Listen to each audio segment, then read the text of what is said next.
I'd like to start today with a quote from Epictetus. He says, "For every challenge, remember the resources you have within you to cope with it. Provoked by the sight of a handsome man or a beautiful woman, you will discover within you the contrary power of self-restraint. Faced with pain, you will discover the power of endurance. If you are insulted, you will discover patience. In time, you will grow to be confident that there is not a single impression that you will not have the moral means to tolerate." End quote. Epictetus here is explaining that whenever we get confronted with a challenge or an obstacle or a temptation, there is little need to worry. In fact, there is reason to celebrate if your goal is to develop excellence of character or wisdom. Because how could you possibly develop excellence of character? How could you possibly meet your potential as a human being if you lived without challenge?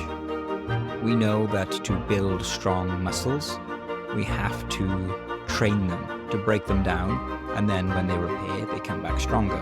We know that to overcome anxiety, we have to lean into our anxiety, which in other words means make ourselves slightly more anxious so that we can tolerate it more and more.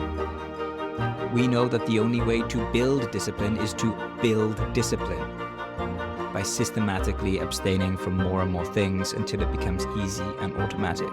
We also understand that when we watch a movie, we need to see our favorite characters go through obstacles and stresses and setbacks, because these challenges show us who they really are. Someone could tell you that they are the nicest person in the world.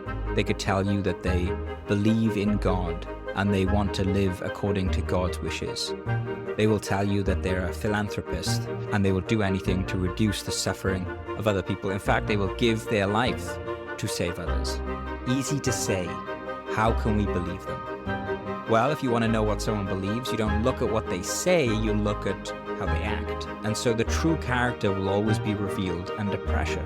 If that person was walking past a burning building and a child was inside, how would they respond?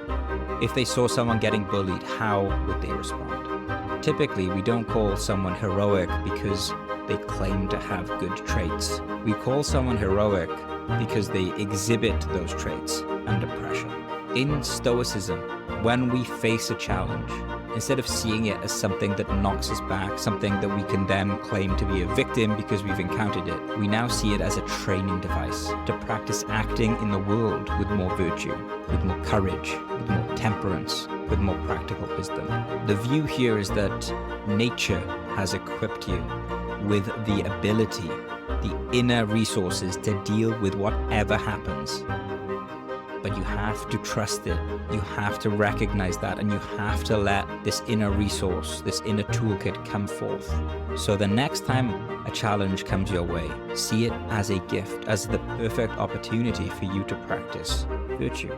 If you are struggling with desire, perhaps you have a pornography addiction, right? That's a classic one in the modern world. Or perhaps you are overeating. Perhaps you're spending too much time on social media.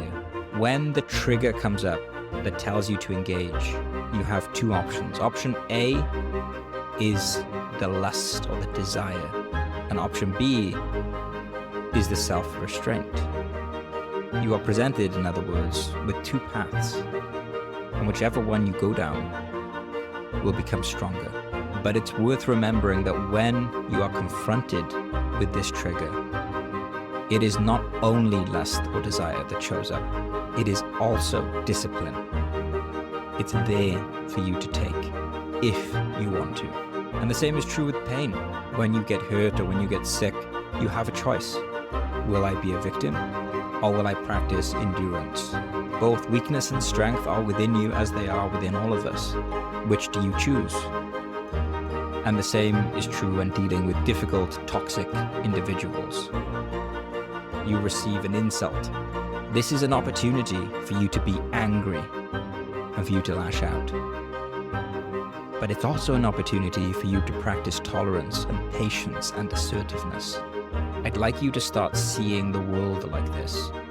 Whenever you encounter something that's difficult, ask yourself, what opportunity for building my character is within this?